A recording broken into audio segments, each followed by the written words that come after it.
Buenas tardes a todas y todos los asistentes a este webinario. Mi nombre es Alexei Julio Estrada, soy el director jurídico de la Corte Interamericana de Derechos Humanos y es para mí un gran honor y un placer estar a cargo de la presentación de esta sesión del Foro Interamericano, que se titula Persistentes y nuevas manifestaciones de violencia contra mujeres y niñas en el contexto de la pandemia. El propósito de este segmento del Foro Interamericano es, digamos, enfocarse precisamente en cómo la pandemia o cómo el contexto de la pandemia ha agravado las formas existentes de violencia contra niñas y mujeres, por un lado, y por otro lado ha dado lugar a nuevas formas de violencia de género. Para mí, digamos, insisto, es muy grato estar esta tarde aquí con ustedes y sin más preámbulos voy a presentar a las participantes en el panel. En primer lugar, la comisionada Margaret May Macaulay. En segundo lugar, la secretaria adjunta de la Corte Interamericana de Derechos Humanos, Romina Sinieski. En tercer lugar, la secretaria del MECSEVI, Luz Patricia Mejía, y en cuarto lugar la comisionada Esmeralda Arosamena de Troitín. La metodología que tendrá lugar o bajo la cual se va a desarrollar este webinario es la siguiente. Cada una de las participantes tendrá 10 minutos para hacer su exposición. Yo luego haré como unos breves comentarios que serán mínimos porque sin duda son expertas, muy reconocidas y lo que yo agregue generalmente sería superfluo o innecesario. Entonces yo simplemente como para ligar las exposiciones y al finalizar todas las exposiciones, cada una de las participantes tiene 3 minutos como para digamos, hacer réplicas o hacer anotaciones sobre las otras intervenciones y hacer como una conclusión final de su exposición. Sin más preámbulos y debido a que intentaremos ser muy rigurosos con el manejo del tiempo, como han sido los paneles anteriores, entonces le doy la palabra a la comisionada Margaret May Macaulay. Adelante, comisionada. Thank you, Alexis. And could I just say, I am very, very happy to be in this panel with 3 outstanding defenders of women's rights and human rights, and who are friends of mine. That's the best panel one could be in. Thank you. And I greet everyone, Alexis and Bruno, and all those helping from the court, secretariat, and also all those who are following us on social media, which I don't belong to, and also those who are on Zoom with us. Okay, you have said, Alexis, what this section is about, so I'll go straight into the matter. Violence against women, adolescents, and girls has existed from the beginning of humankind, and it has continued throughout humankind's existence in this world that we call Earth. It is the most widespread violation of human rights which has affected them, as I say, throughout and in every single corner of the world, both in private and in public spheres. The causes of this violence are gender inequality and discrimination, as well as harmful social norms and structural norms and masculinities still in force in our region societies. Due to these pre-existing gendered and discriminatory structures, violence against women tends to increase in any type of emergency, including, as we're experiencing now, epidemics. The pandemic caused by COVID-19 has highlighted this fact. As a result of mitigation measures, many women, adolescents, and girls have been forced to be confined with their partners and relatives, the very people who are most often their aggressors. Also, the pandemic has exacerbated the financial instability of households. And this resulting uncertainties and the overload of women's domestic and caregiving work have all created a context in which incidents of gender-based violence have increased. The Inter-American Commission has observed an exponential increase in domestic violence against women in the context of the pandemic. For example, a nationwide increase of 70% in telephone calls from women at the risk of domestic violence has been reported in Chile. Likewise, in the United States, local police departments experience an increase in the number of reports of domestic violence, such as Portland in the state of Oregon, the police department. And this resulted in calls of 27% compared to the previous months. It has also been reported that 249 complaints of domestic violence were filed in Colombia every day during 2020. And that in Guatemala, the National Civil Police's assistance in cases of domestic violence increased by 23.3%. Similarly, according to public information, at least 1,400 women are reported to have been murdered in the region during lockdown measures to contain the pandemic, which clearly points to their intimate partners and family members have murdered them. Femicide increased. The Commission has also observed with extreme concern an increase in the acts of sexual violence against women, girls, and adolescents in the context of quarantines by their closest and so-called dearest, and social isolations. In Peru, for example, authorities reported that during the first 17 days of quarantine, 34 women, 27 of whom were girls, were victims of sexual assault. According to available information, these numbers represented an increase in this type of violence in the country and continues to do so. Emergency situations disproportionately affect populations which face intersectional forms of discrimination. The Commission has found that some women are at greater risk of suffering violence than others as a result of the intersection of several factors in addition to their gender, such as Indigenous women, Afro-descendant women, migrant women, older women, among others. For example, the Commission has received information revealing that in the first 6 months of 2020, Afro-descendant women accounted for 59% of the total number of victims of violence in Brazil, an increase from the previous year. And we should note and remember that we only have 3 or 4 years left for the decade of Afro-descendant rights. And we really have to do better. The states must do better. The Commission has also observed that women who are migrants, refugees, asylum seekers, returnees, have faced greater risk of being physically, psychologically, and sexually assaulted during the pandemic, due, among many other things, to the increase in xenophobia, stigma, and discrimination.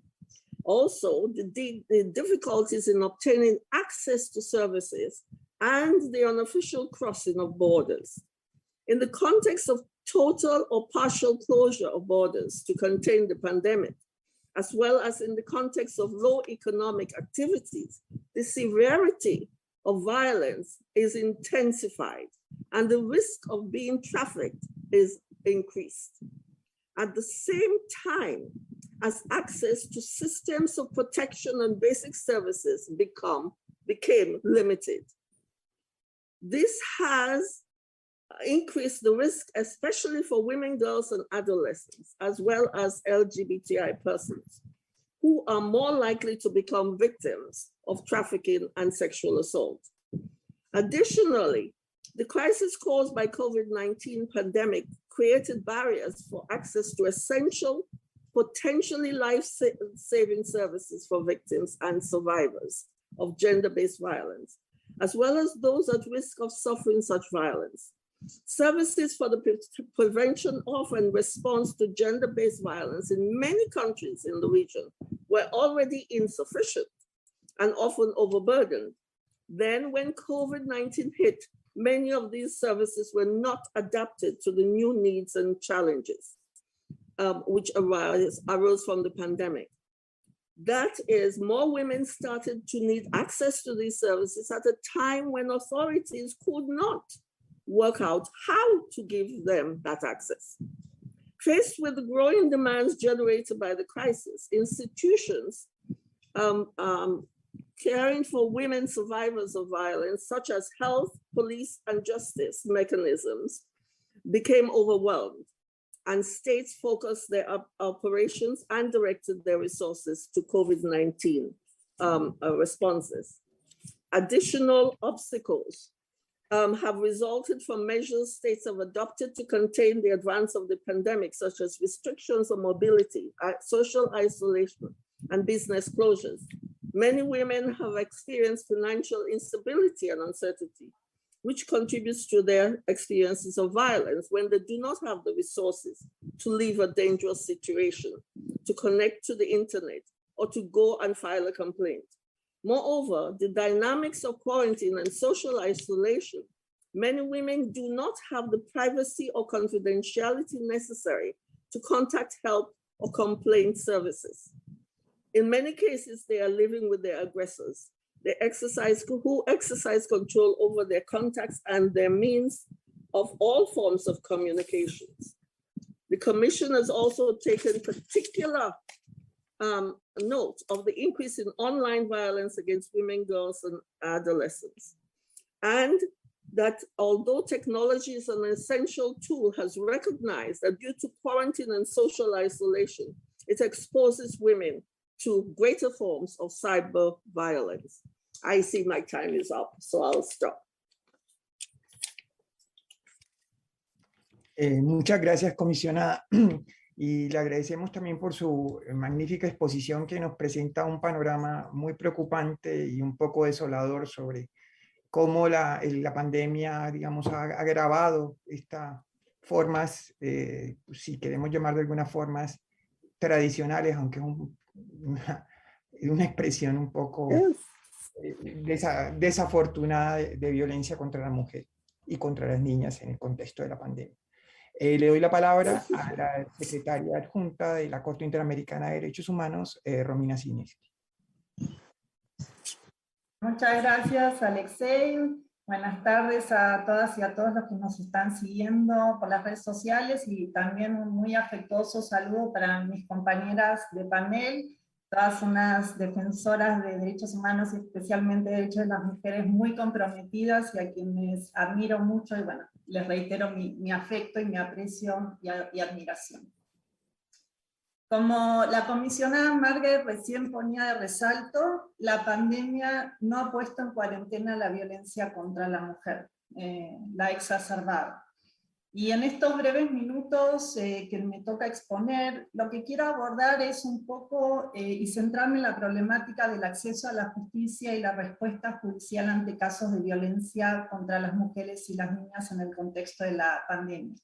Y para ello quisiera recapitular primero algunos de lo que ya la Corte antes de la pandemia había encontrado como algunos de los principales obstáculos en el acceso a la justicia, para luego ver algunas cuestiones que ya nos señalaba la comisionada Margaret Macaulay respecto a, ya en este momento eran insuficientes algunos de los servicios de atención y de asistencia y la estructura judicial respecto de los casos de violencia, y qué es lo que o cuáles son las medidas que han adoptado los estados y un poco los desafíos a futuro. En este sentido, ya desde el emblemático caso de Campo Algodonero, pasando por otros casos de feminicidio respecto de Guatemala, como el de Claudina Velázquez Pais o el de María Isabel Beli Franco, la Corte había identificado como un obstáculo inicial la falta de recepción de denuncia de desapariciones de mujeres y niñas, y con ello la falta de activación de acciones exhaustivas de búsqueda y de investigación debido, entre otras razones, a los estereotipos de género nocivos. Ya la Corte había resaltado que en casos de secuestro o de desaparición de mujeres se debía activar este deber de debida diligencia, se debía activar el accionar del Estado, pues estas situaciones pueden conllevar a una grave afectación en los derechos de las mujeres y también en su integridad sexual. La Corte también había verificado a través de su jurisprudencia la vigencia de estereotipos de género nocivos o perjudiciales y cómo estos inciden de forma negativa también la investigación en el juzgamiento de estos casos. Que muchas veces se traslada la responsabilidad a las víctimas de haber sido agredidas, se le resta credibilidad a sus declaraciones debido a estos estereotipos. Y de esta forma, la utilización de los estereotipos, cuando estos se reflejan justamente en el lenguaje, en el razonamiento de las autoridades judiciales, esto agrava la situación, y es por esto que la Corte siempre ha hecho hincapié en la visibilización y rechazo de estos estereotipos de género. Otras cuestiones, la falta de formación y conocimiento en materia de género por parte de los operadores estatales, es otro de los obstáculos identificados, y en este sentido la Corte ha hecho hincapié en que se debe incluir una perspectiva de género, emprender las líneas de investigación específicas respecto a violencia sexual y dar participación a las sobrevivientes de la violencia o a sus familiares, según sea el caso, que puedan participar en el proceso penal y que también se les brinde la información pertinente. Y además ha hecho hincapié en la Corte Interamericana en que las investigaciones deben realizarse por funcionarios especialmente capacitados. Otro aspecto en contra de la jurisprudencia de la Corte tiene que ver con marcos jurídicos altamente discriminatorios, sobre todo en lo que respecta a la tipificación de los delitos, y los altos grados de impunidad, lo cual puede generar la repetición de los hechos y aumentar este sentimiento de sensación de inseguridad por parte de las víctimas y una desconfianza persistente en los sistemas de justicia. A estos factores hay que adicionar la falta de acceso a un asesoramiento letrado de calidad, a servicios capaces de brindar asistencia social y acogida a las víctimas, y la falta de adopción de medidas de protección inmediata por parte de los funcionarios estatales. Para afrontar estos obstáculos, la Corte en su jurisprudencia, especialmente en el caso de López Soto, ha hecho especial, hincapié en la relevancia de que los estados adopten ciertas medidas, como ser entornos seguros y accesibles para que las víctimas puedan denunciar los hechos de violencia, adoptar sistemas de medidas de protección inmediatas de modo tal de resguardar la integridad de las víctimas, dar acceso a asistencia jurídica gratuita durante todas las etapas del proceso, brindar atención médica y psicológica a la víctima, e implementar mecanismos de acompañamiento social y material a través de casas de abrigo o centros de acogida a corto y mediano plazo. Ahora, esto es un poco el panorama antes de que se desatara la pandemia. Ya una vez que se instala el COVID y que comienza la pandemia, los organismos internacionales y la sociedad civil llamaron la atención sobre el impacto diferenciado que podía tener sobre las mujeres y niñas la pandemia, y además las medidas adoptadas por el Estado. La violencia contra la mujer, como dijimos, se ha visto exacerbada sobre todo por las medidas implementadas de distanciamiento social, de confinamiento obligatorio, pero además por la disminución de los servicios presenciales y las restricciones a la movilidad. Y esto ha tenido efectos en términos sociales, económicos, pero también en términos de acceso a la justicia para las víctimas de violencia contra la mujer.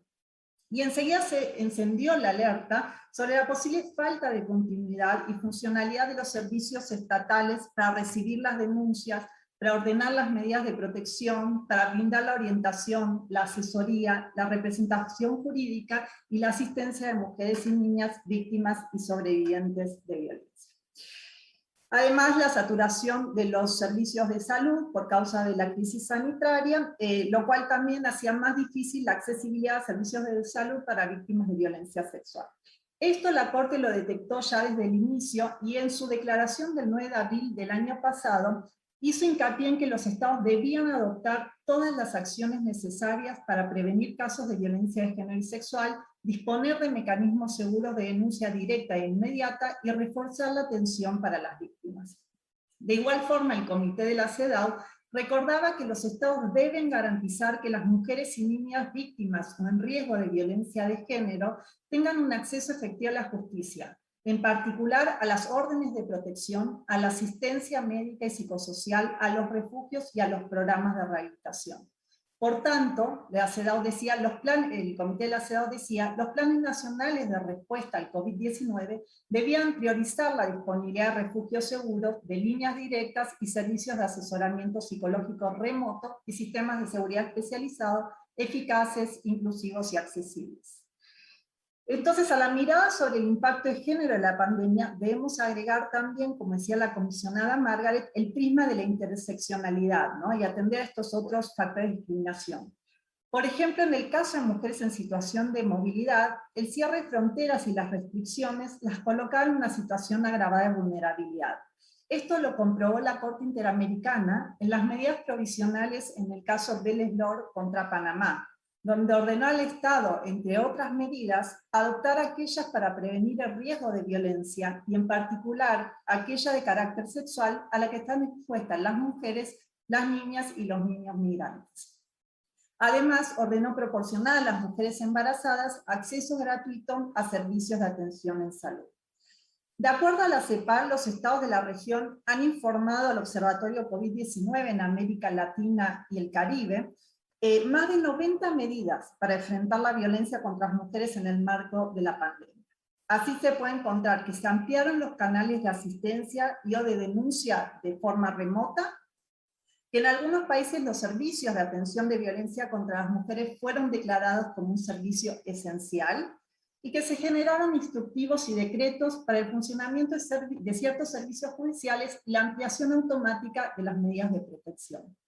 No obstante, ese mismo informe de la CEPAL nos advertía que la adaptación de los servidores y servidoras públicas al funcionamiento de los servicios a modalidades remotas ha sido muy compleja y limitada en el sector de la justicia, lo que aumenta el riesgo de impunidad que tradicionalmente afecta a estos delitos.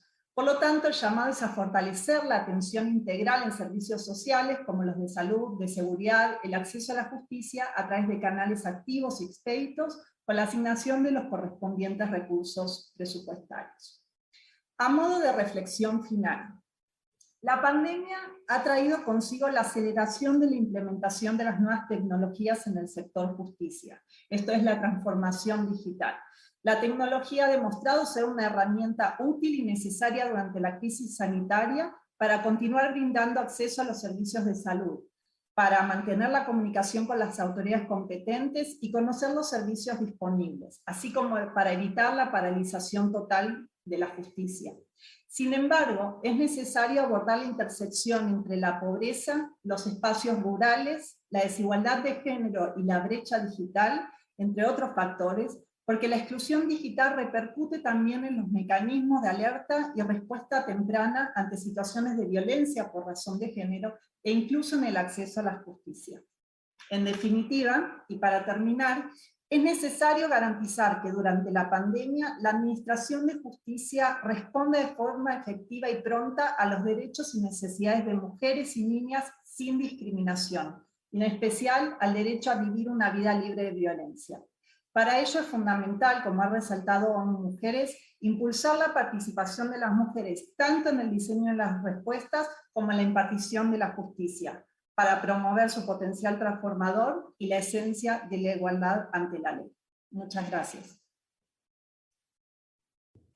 Muchas gracias a la Secretaría Adjunta de la Corte, una magnífica intervención en la cual, digamos, no solo nos recordó los estándares previos a la pandemia de la Corte Interamericana en relación con el acceso a la justicia de las mujeres víctimas de violencia de género, sino que también nos presentó como un panorama de los distintos pronunciamientos de organismos, tanto del sistema interamericano como del sistema universal y otras entidades en relación con las medidas a adoptar para enfrentar la creciente violencia y facilitar el acceso a las mujeres a la justicia para enfrentar dicha violencia.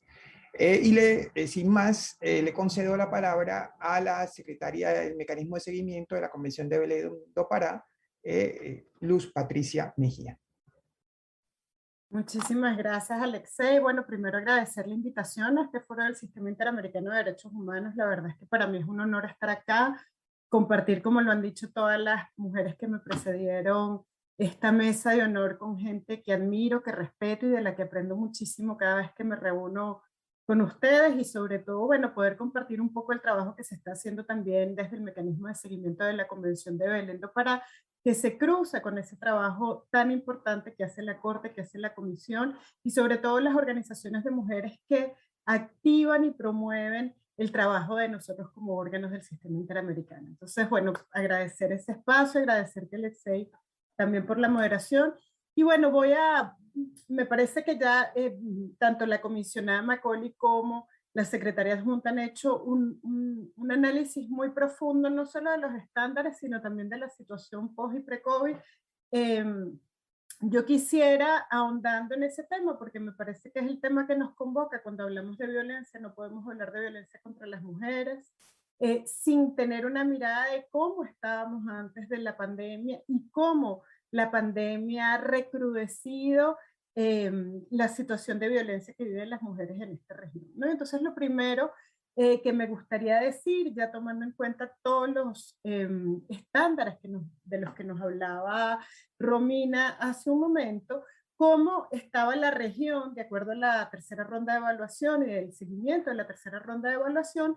La región nos venía contando que pese a que esta es una región con un reconocimiento robusto del derecho de las mujeres a vivir libre de violencia, que se traslada al marco normativo, con un marco normativo ampliamente robusto, cuando ese marco normativo es cuestionado frente no solo a la sanción de la violencia contra las mujeres en el ámbito privado o en el ámbito público, sino también a la erradicación de los estereotipos de género. Solo 12 países pudieron dar cuenta de que hay un ejercicio o por lo menos de diseño de política pública que busca atacar la raíz de esa violencia contra las mujeres. Solo 12 países dieron cuenta de que en sus procesos educativos, en sus procesos de educación formal, ojo, estoy hablando específicamente de la currícula educativa, se estaban incorporando temas como derechos humanos y género, o la perspectiva de género dentro de la currícula de derechos humanos que algunos planteles educativos, no todos, porque la mayoría son planteles educativos del Estado, estuvieron empezando a articular. Entonces vemos primero un escenario donde 32 estados que son parte, 20 estados no están contestando ni están participando activamente con una política de erradicación de estereotipos de género, que, como bien lo dice la Convención de Belén do Pará, es la raíz y la causa de la violencia.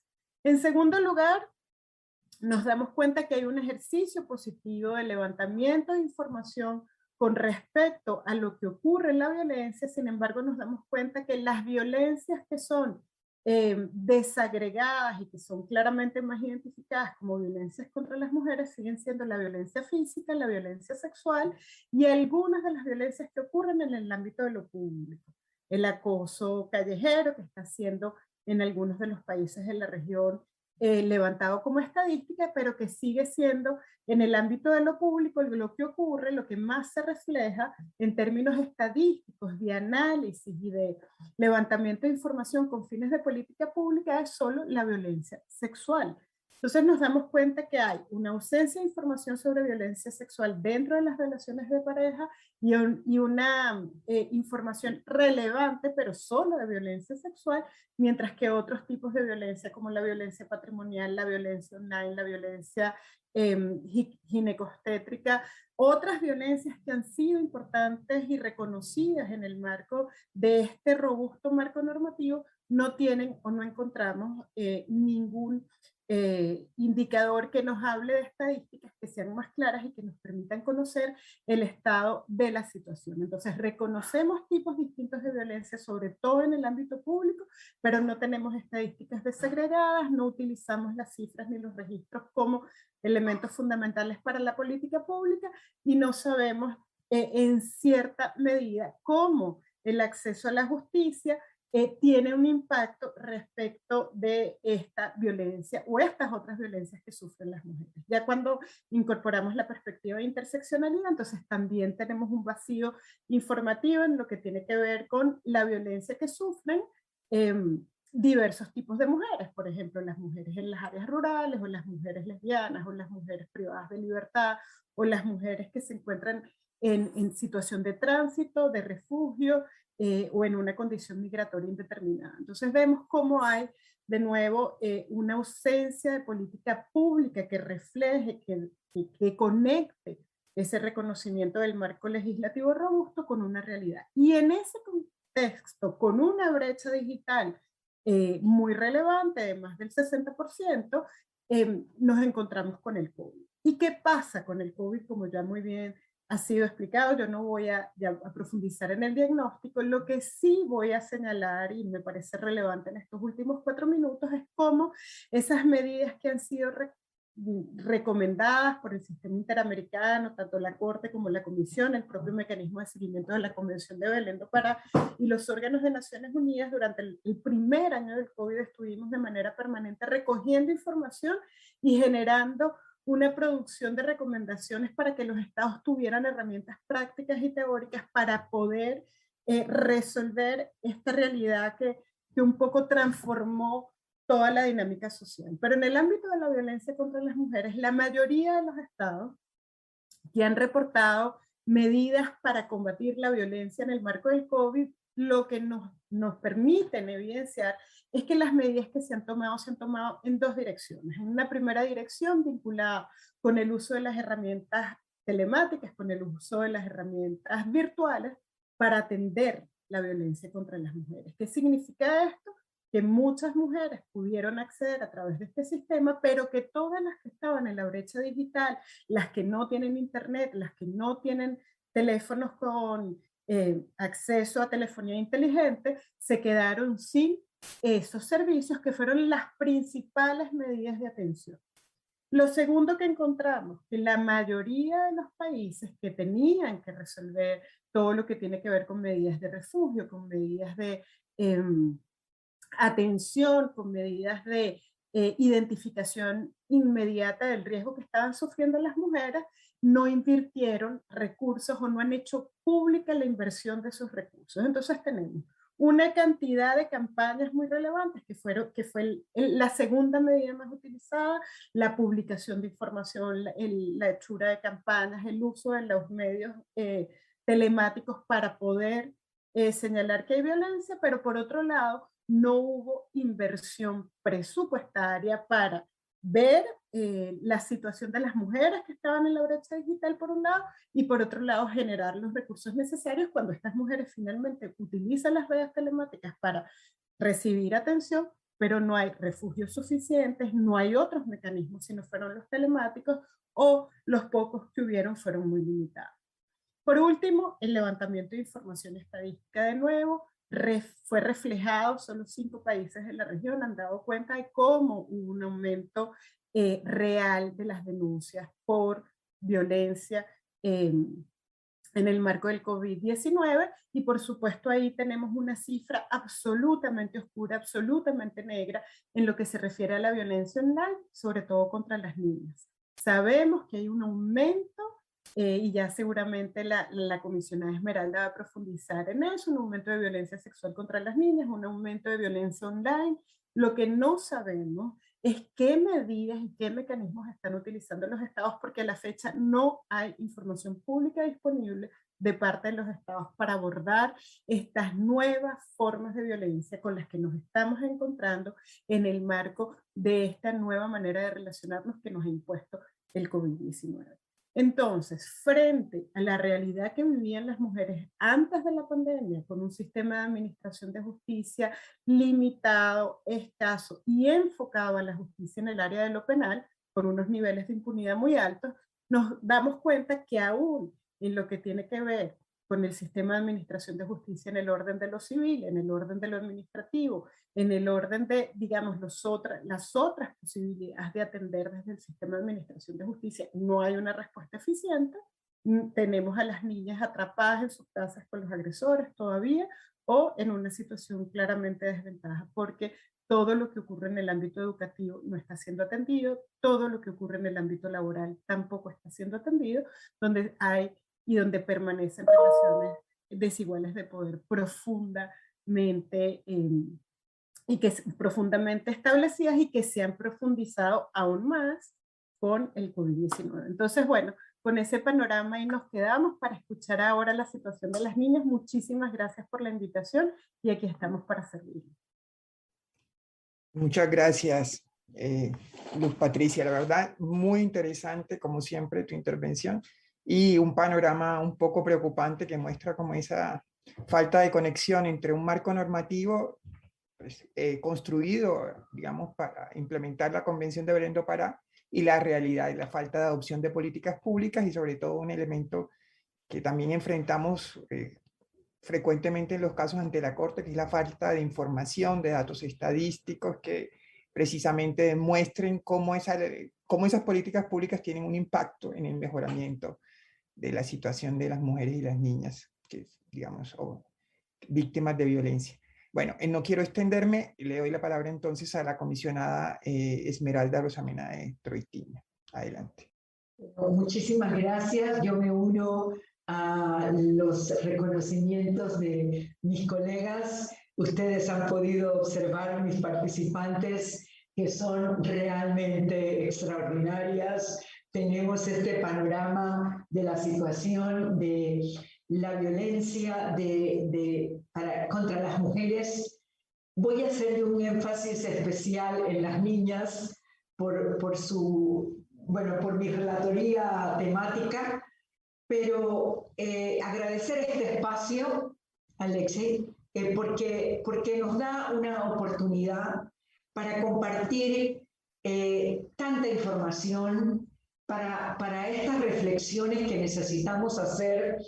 Y cuando hablamos de las cosas que persisten en materia de violencia y las nuevas formas de violencia, mis compañeras han hecho ya una visión muy amplia que hay que tomar en cuenta. Todos estos aspectos son relevantes. Y yo empiezo señalando precisamente la importancia que es para el abordaje de este tema tener todo el contexto. El contexto previo a la pandemia, en la pandemia y lo que nos viene después. Lo que nos viene después que también tiene que ser tomado en cuenta y evaluado. Aquí las compañeras han hecho una precisión de aspectos medulares en materia de la violencia intrafamiliar, de la violencia sexual, de los resultados de la violencia en el campo de la discriminación, de la desigualdad, la exclusión, por los impactos que en la economía, este impacto multidimensional que tiene la pandemia y que mis compañeras lo han precisado ampliamente.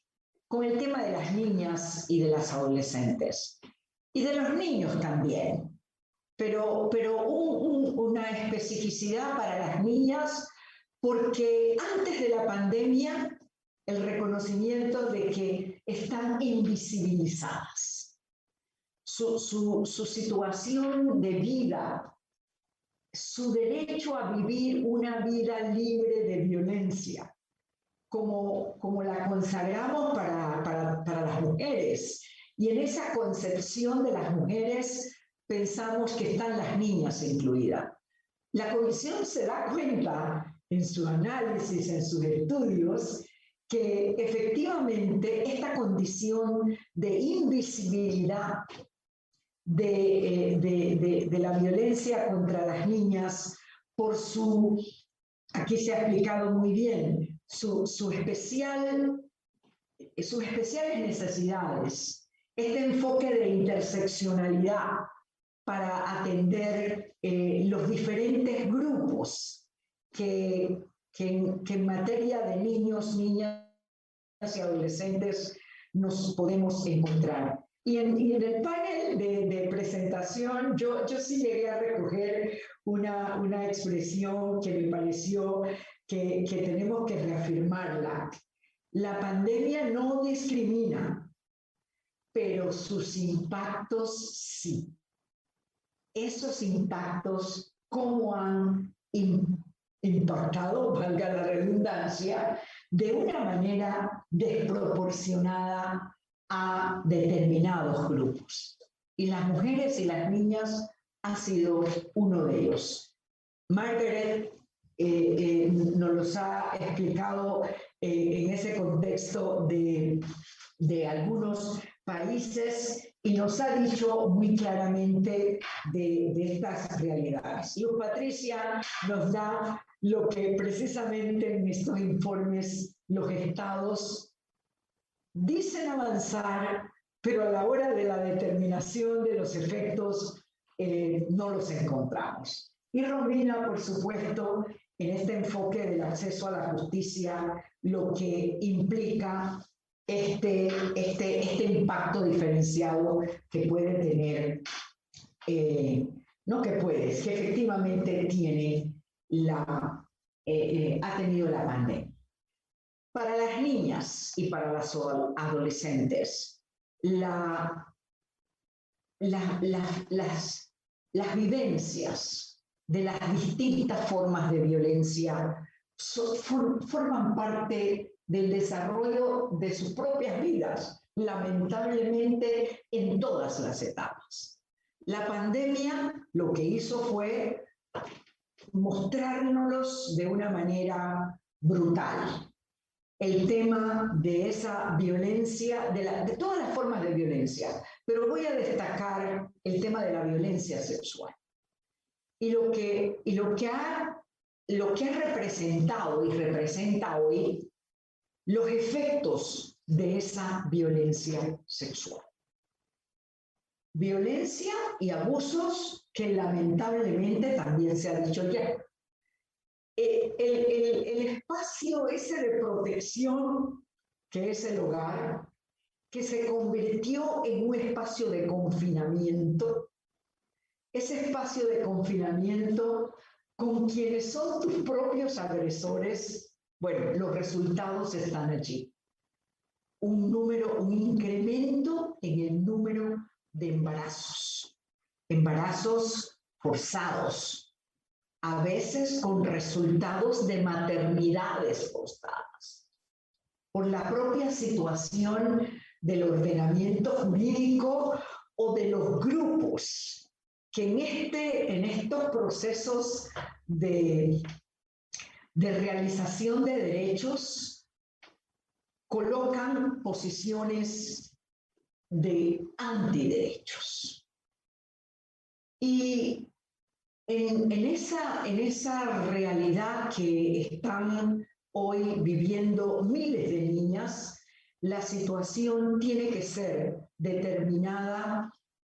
Y yo la voy a poner solo en un impacto. Ustedes lo han dicho ya en el tema educativo, en el tema de justicia, en el tema de la promoción, campañas, etcétera. Pero yo lo voy a hacer en el tema de lo que ha representado la violencia sexual contra las niñas en la pandemia, en la que se le ha privado de los medios de asistencia especializada en el tema de los métodos anticonceptivos, en el tema de las respuestas de los derechos en materia de salud sexual y reproductiva. Y particularmente, creo que Patricia nos lo decía, el tema de la educación.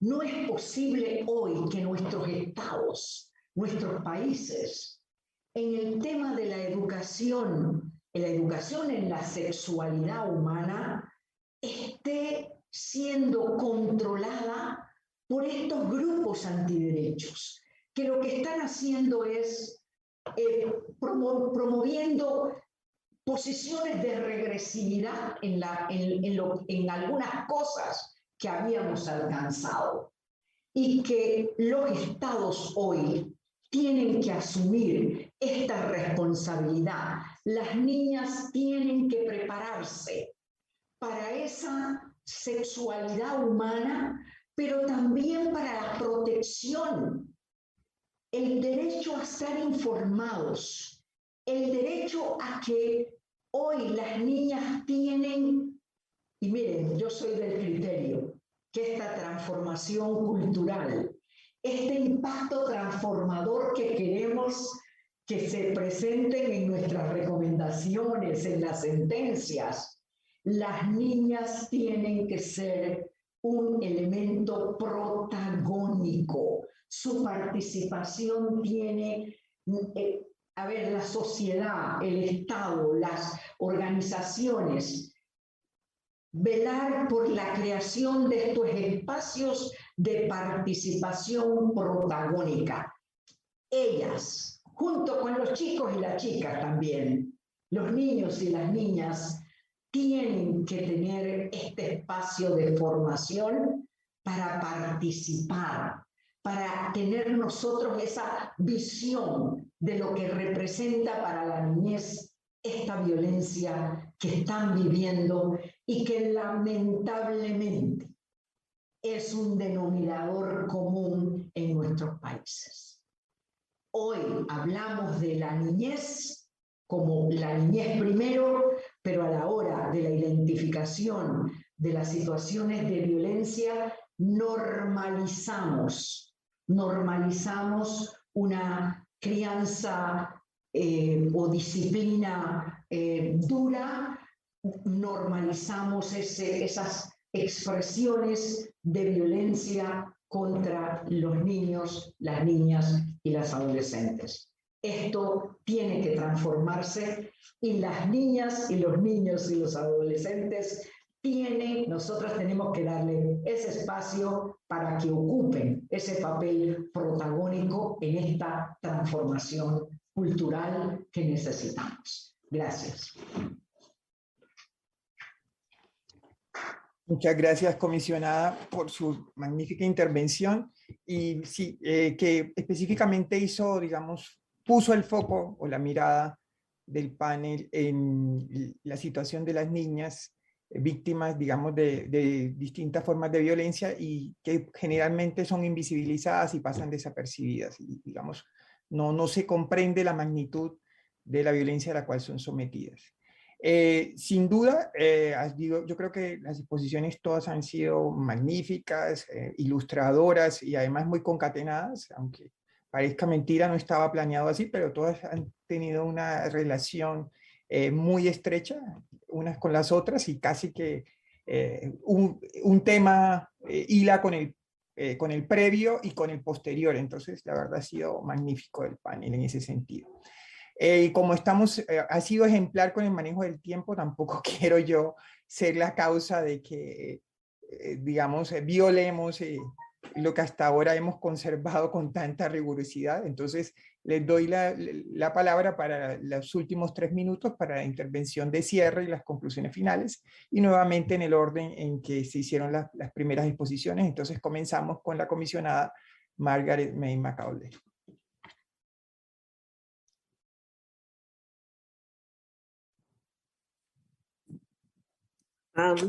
Thank you very much. Go straight into the matter. I think even before COVID, we have had states who have been regressing for a backlash of obligations they had assumed willingly for the protection of women, girls, and adolescents against violence.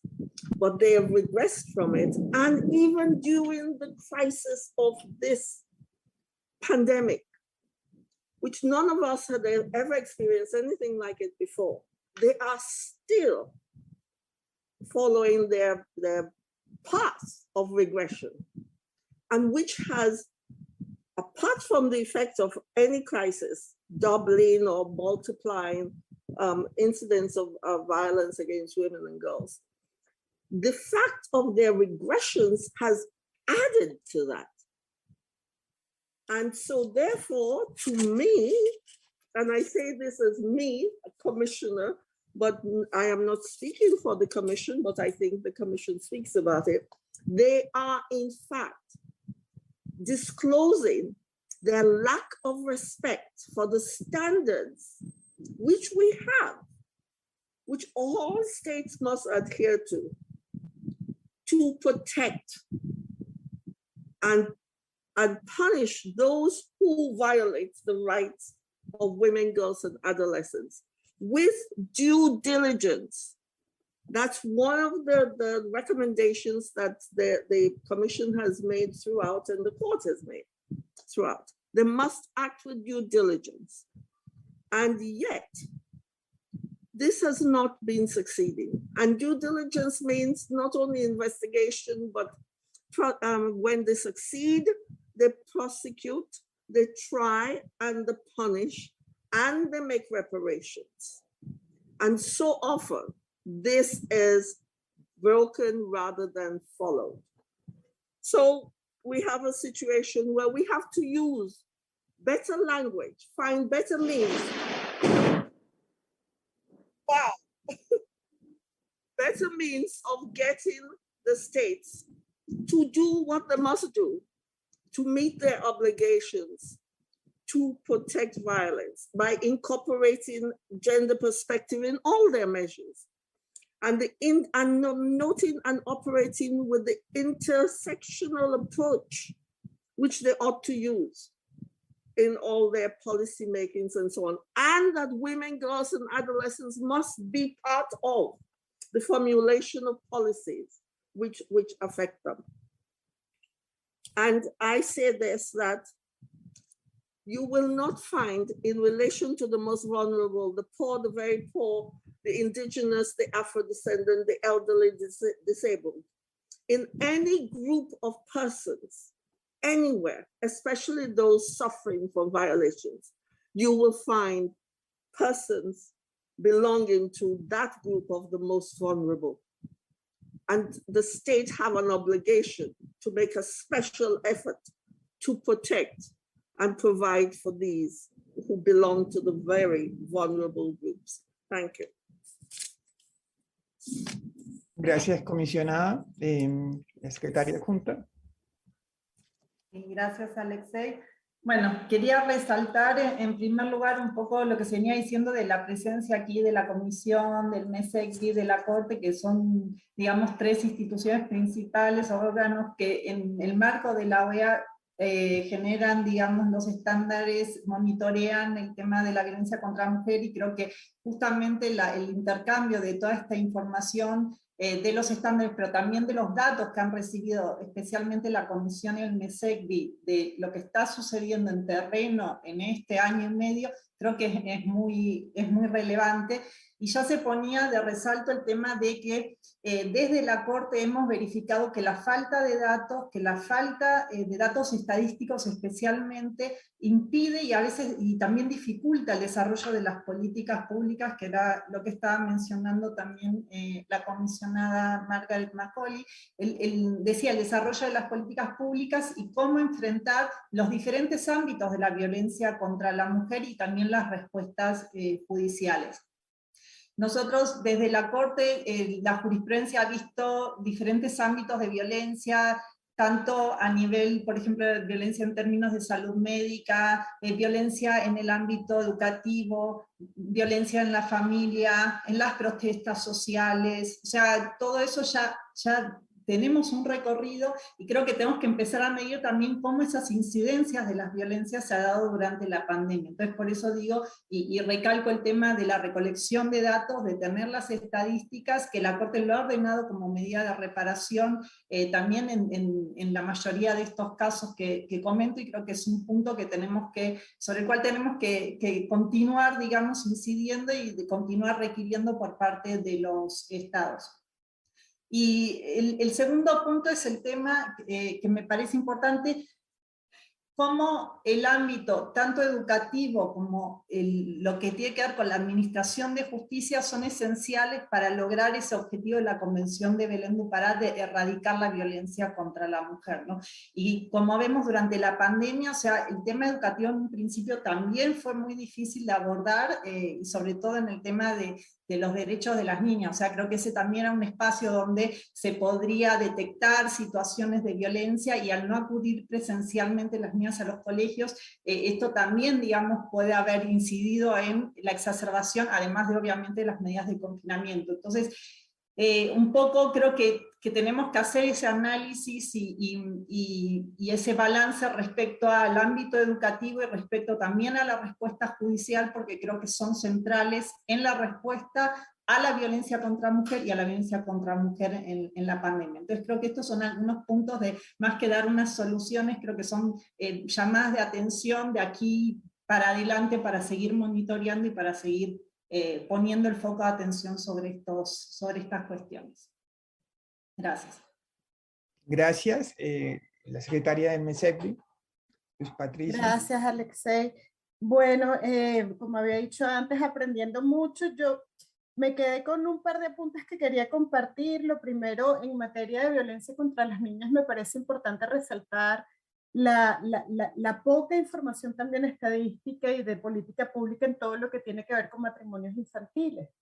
Todos los países de la región, todos los países que forman parte de la Convención de Belén do Pará prohíben o establecen límites al matrimonio de las niñas, y sobre todo tenemos como regla a nivel regional que el matrimonio debe ocurrir a partir de los 18 años. Y la verdad es que toda la región tiene un gran número de excepciones a esa regla que afectan directa y específicamente a las niñas, sobre todo a las niñas entre 13 y 15 años. Entonces ahí hay un tema de violencia estructural, de violencia de nuevo de patrones estereotipados, de violencia de normas sociales, que creo que tenemos que seguir trabajando. Ahorita el mecanismo está trabajando en un informe sobre matrimonio infantil, ya trabajó también en el otro informe sobre embarazo infantil, que es el otro elemento.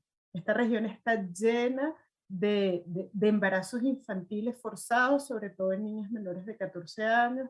El mecanismo de seguimiento en la comisión ha venido resaltando de manera específica el impacto diferenciado en las niñas del embarazo forzado, y tenemos cifras de niñas y mortalidad materna, niñas y embarazos forzados, pero no tenemos cifras de investigaciones por violencia sexual contra niñas menores de 14 años.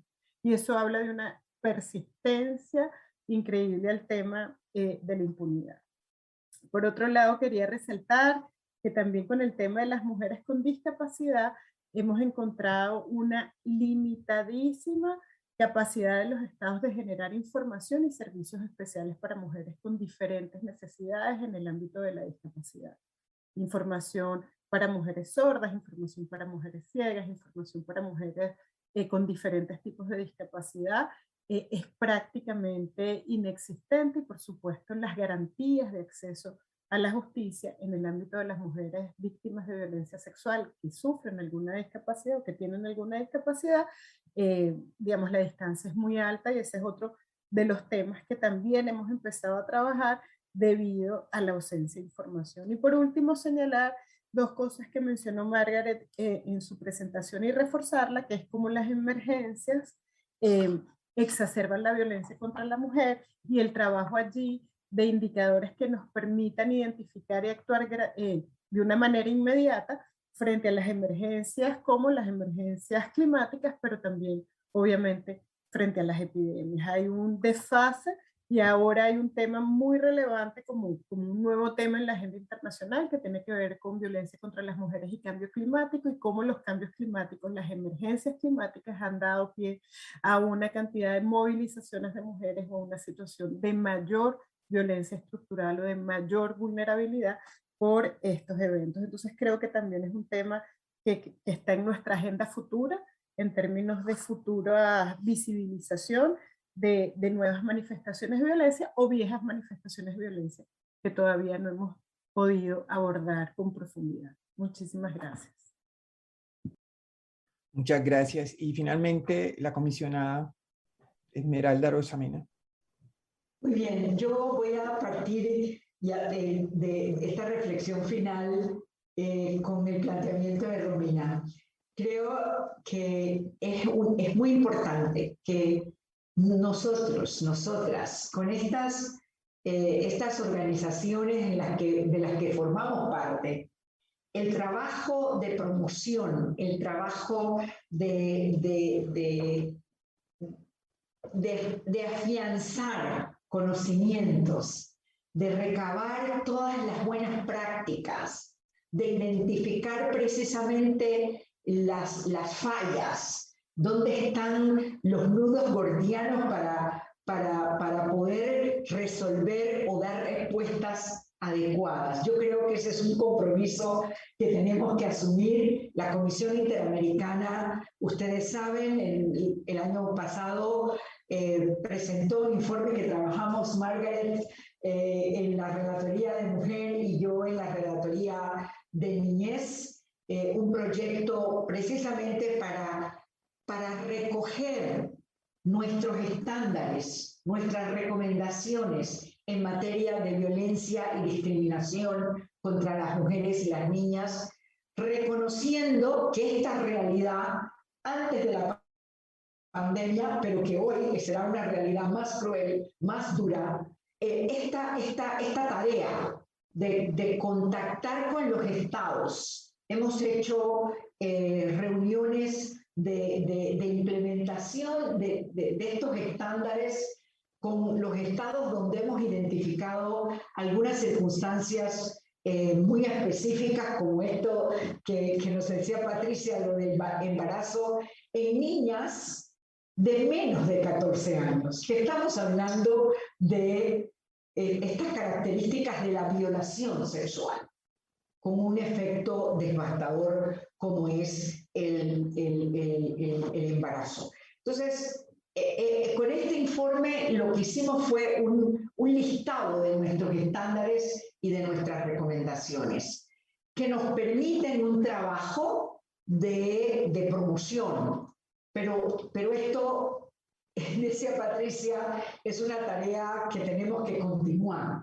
Es una tarea que nos compromete precisamente porque sabemos o como resultado podemos decir es una situación que está presente y que está afectando la vida de miles de mujeres y de niñas y de adolescentes en todo el continente. Por eso estoy segura que Margaret respalda este compromiso de la Comisión de trabajar juntas, de hacer un trabajo de monitoreo de las cosas que tenemos como conocimiento y poderlas entonces trabajar para la promoción de la erradicación real, efectiva, de la violencia y de la sanción de los perpetradores de ella para eliminar la impunidad en estos casos. Muchísimas gracias y mis felicitaciones nuevamente a todos los participantes por esta oportunidad. Bueno, ya para cerrar el panel, pues nuevamente reiterar que es un honor y un privilegio estar aquí con todas ustedes. La verdad aprendí mucho, como siempre, que participo en este tipo de eventos y sobre todo solo quisiera retomar las dos ideas digamos, de las últimas intervenciones y del cierre de la comisionada Esmeralda Arosamena. Por un lado, toda la labor que hay que hacer, que sin duda para conseguir ese fin que, como bien anotaba Romina, que es establecido en la convención, que es erradicar la violencia contra la mujer. Pero y no solo eso, sino también el gran temor de la regresión y de que todo lo que habíamos pensado que se había avanzado y que se había conseguido nuevamente está en tela de juicio, es cuestionado, no hay un piso seguro sobre el cual uno crea que realmente se están haciendo avances. Entonces, en todo caso, tampoco hay que dar una visión muy pesimista ni muy negativa, hay que seguir, es un esfuerzo conjunto y como bien decía también Romina, aquí están todos los actores relevantes del sistema interamericano y que están muy comprometidos en la tarea de lograr ese propósito convencional. Entonces, me despido de ustedes, les doy muchas gracias por su participación, la felicito por sus magníficas intervenciones y creo que sigue el foro. Ya Bruno nos informará. Hasta luego. Gracias. Un abrazo. Chao, gracias, gracias.